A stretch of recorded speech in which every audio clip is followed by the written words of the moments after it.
Hey everybody, this is Blake here, and welcome to my review of 3 Days to Kill, a new action thriller starring Kevin Costner that was directed by Mick G, who's primarily known for Terminator Salvation, and it was also co-written and produced by the infamous Luc Besson, who's the French equivalent of Michael Bay, except I actually consistently enjoy the works of Luc Besson, which automatically makes him better than Michael Bay.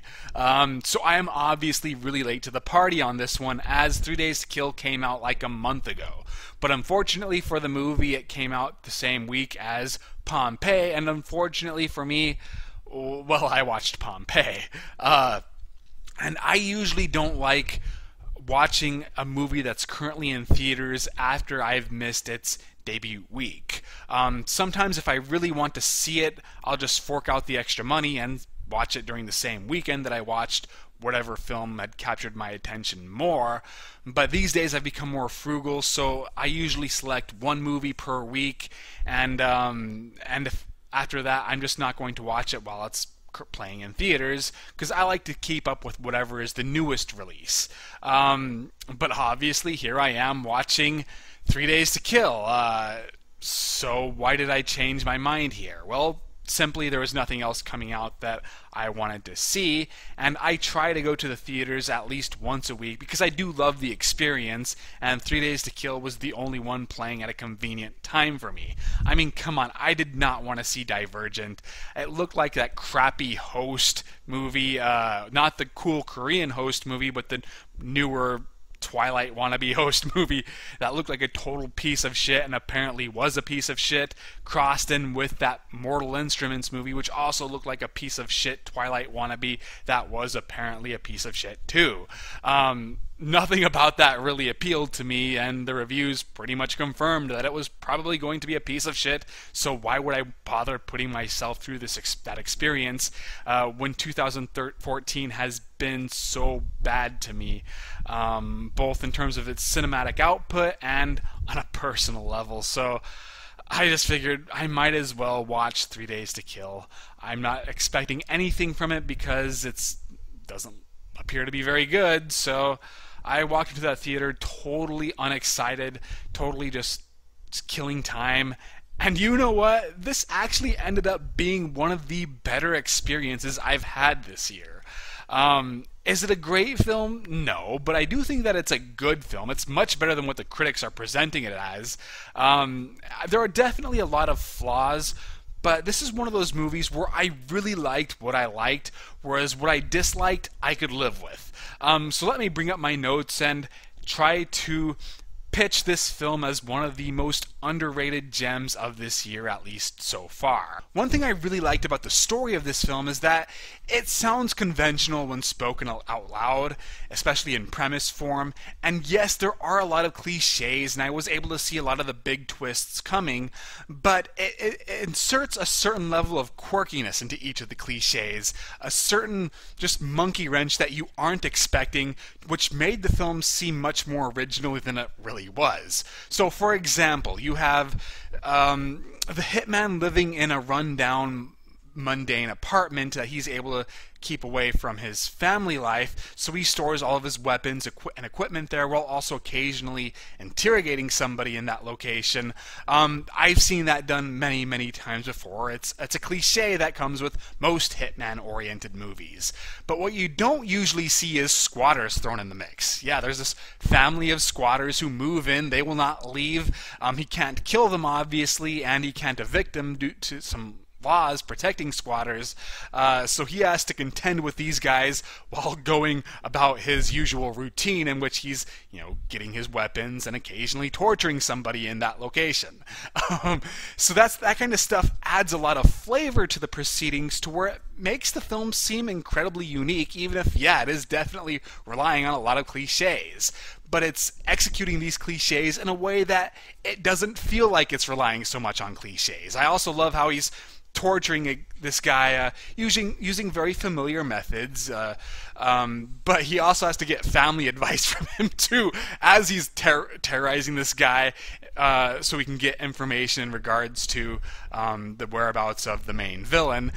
That kind of stuff you don't see very often, and I thought this film utilized that very well. It made the plot seem incredibly well written and very, fresh and quirky and unique.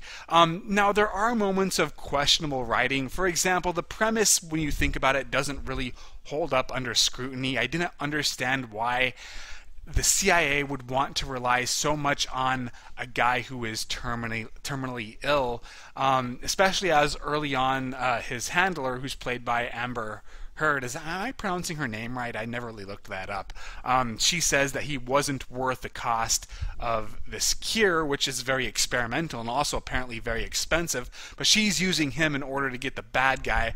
But considering the information she does know, she could have easily done this all herself. So this led me to think that the film was going somewhere in terms of, well, I don't want to spoil it, but I figured there was a reason that they would want to use this expendable person, but then it doesn't go that route, so I wonder, it just didn't really make a whole lot of sense to me.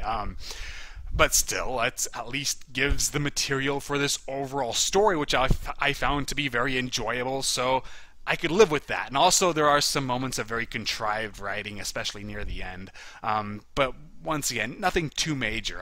As I believe I said earlier, I really liked what I liked about this movie, whereas I could live with what I disliked. But even though it's marketed as like a drama, action, comedy, thriller, it really is primarily just an action comedy with some drama elements thrown in there. In terms of the action, it's not an action-packed movie, and I won't say that the action itself is especially exceptional, but it is good. It is well shot. It is well edited. I was always into the action scenes, and I think it worked better because the action was so diverse. There's a good balance of car chases, gunfights, and hand-to-hand combat sequences, and they were all well choreographed, and I had no problems watching it. Whereas it seems like these days most action movies either rely on CGI, which this film makes no use of, and really erratic editing and shaky camera work. I had no problem with that for this movie, so good job. But I also really enjoyed the strategies used for these hits. They're just really clever and, fairly well thought out. I mean, yeah, there are some holes here and there within them, but, I liked all the planning that went into pretty much what leads into the action scenes. So, as an action film, I thought 3 Days to Kill was good, and it's also reasonably well paced, although I'll get into that a little bit more later. But as good as it is as an action movie, it is much better as a comedy. Luc Besson has a great talent for writing characters whom are very odd, and this character writing usually provides many hilarious situations, and 3 Days to Kill does not disappoint in that regard. I thought every single character within this movie was funny. They had enough good dialogue to work with, as well as some depth to them, while also, they could sell the comedy really well. And, even the minor players I thought really were able to stand out. And that you don't really see too much. And that also makes me confused as to why the critics did not like this movie, because, even the minor characters who really are just human plot devices, they get enough to where they become surprisingly fleshed out within their limited screen time. But really, it's all Kevin Costner who carries this film. He does so well when it comes to selling the bizarreness that surrounds him. He's playing his character straight. He's very, very serious, and he's definitely a badass. In a lot of ways, this could have easily been played by Liam Neeson, but it's his deadpan reactions to the funny moments that really made them funny, and certain things that, in themselves are nothing, especially hilarious. Like, for example, his cell phone would go off, and there's this out of uncharacteristic tune that plays that his daughter set up for him. In itself, that's nothing funny, but his reaction to that is what makes it amusing. And I just laughed my ass off throughout the majority of this movie, much more than full-on comedies. So, yeah, and one thing, too, is the humor is often very strange and just stuff that you wouldn't expect. So that's part of, once again, the quirkiness that this movie is able to boast. So I will concede that there are certain running gags that you might think are just utilized too much, that they appear too often. For example, there's this whole thing with his bike that it constantly appears, and I liked it. I thought it was funny because once again it's so random and out there, but you might think that it just gets tiring after a while. I didn't feel that way, and I did think though that the part with the Italian guy was a bit overplayed just because it seemed like they were using a somewhat offensive stereotype. It was funny at first, but eventually it did start to kind of lose its impact. The only joke I felt flat out misfired was when Kevin Costner and Amber Heard, they're arguing as to what constitutes as facial hair. I don't know why. That just, it never really hit me. I thought part of the problem was maybe Amber Heard dropped character, and she acted more like just Amber Heard, her typical character, whereas throughout the rest of the movie she has a very odd personality. Maybe, and I'll talk about that in a bit. Maybe that was it, but for whatever reason that joke just didn't really work for me. In terms of her character though, man, she is really inconsistent, but that's once again one thing that it continuously kept me off guard to where I ended up really appreciating the movie for it, even though in itself it technically could count as a criticism. She starts off where she's introduced as a very tough as nail, serious agent. Okay, that's fine.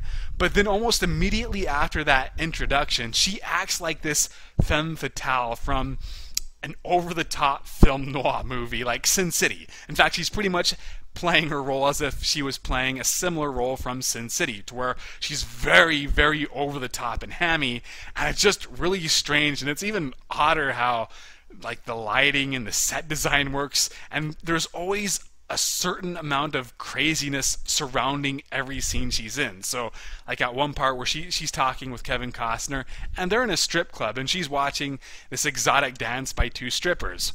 Why? Who knows? But they threw that in there, and it just, once again, it kept me continuously off guard because I never knew what to expect from this person. But some people will find her to be annoying and out of place, and once again, her characterization is kind of inconsistent in parts.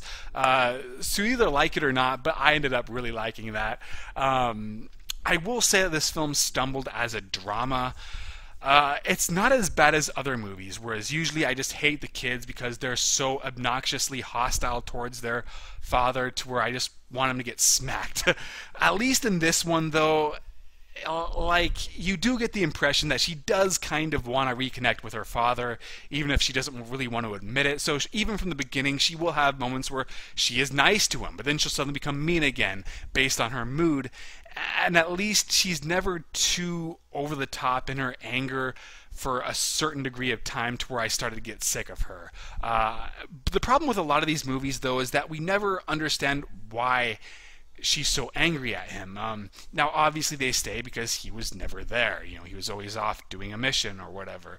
But it's hard to really convey that without showing it. And if they actually, showed a scene where, maybe she wanted to call him and talk to him on her birthday or something like that, and he kind of just hangs up because he doesn't have time. If they had thrown that in there, it might have thrown off the pacing. It might have just been an unnecessary addition to the narrative. But without that kind of stuff, you just don't really agree with her anger. You feel it's misplaced because he is trying to reconnect with her. But that's just part of the problem when you have a story like that in what is an action comedy, and you don't have as much time to really flesh out that conflict. The wife is also at times pretty unlikable.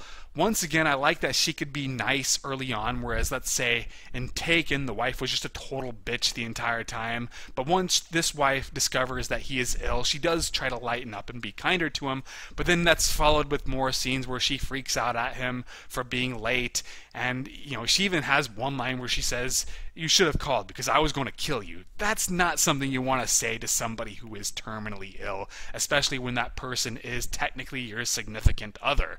And, on the other hand, I never really understand what Kevin Costner's attraction to this woman is. I never felt any romantic chemistry between them. She's just kind of bitchy, and he's so serious to the point where even though he's endearing to us, he'd probably come across as boring to people within this world. So the relationship kind of flounders because of that, and there are scenes that are very sappy because it relies so much on their relationship together, including the one with his daughter, and it just, they try to manipulate our emotions too much to the point where I thought it started to become cheesy, and it was detracting from what was an otherwise a very enjoyable movie. That kept 3 Days to Kill from greatness, in my opinion, but once again, at least it was never too bad. I never got especially angry. I just wasn't enjoying myself there as much as I was whenever the movie was trying to be funny or exciting and action, when it was focused on the action or the suspense or just the overall story. All in all, I just really liked this film. I thought it was pretty well written, well directed, surprising from Mick G, who I do not hold in very high regard. And it has that Luc Besson weirdness to it that made The Family, and to a lesser extent From Paris with Love, at least somewhat appealing. So I definitely recommend you check this out. I might not be playing in theaters anymore, but whenever it does become available to you, whether it's on the small screen or the big screen, definitely give it a look. It really does deserve it, and I do believe that it is one of the more underrated films I've seen in a long time. In terms of written reviews, I did not do one of this, but I did do one of the first 5 Dragon Ball Z animated movies, as well as Devil's Pass, a found footage flick, so read those. I added more items to my Amazon listing, including this cat toy. My cat just recently died, and I have no use for it, and it just makes me sad just looking at it. So that's also the same toy that appeared in my Iron Liz review, so if you haven't watched that, watch that too. That is all I have. I am going to go eat at Subway now. Yum yum. I'll see you guys later.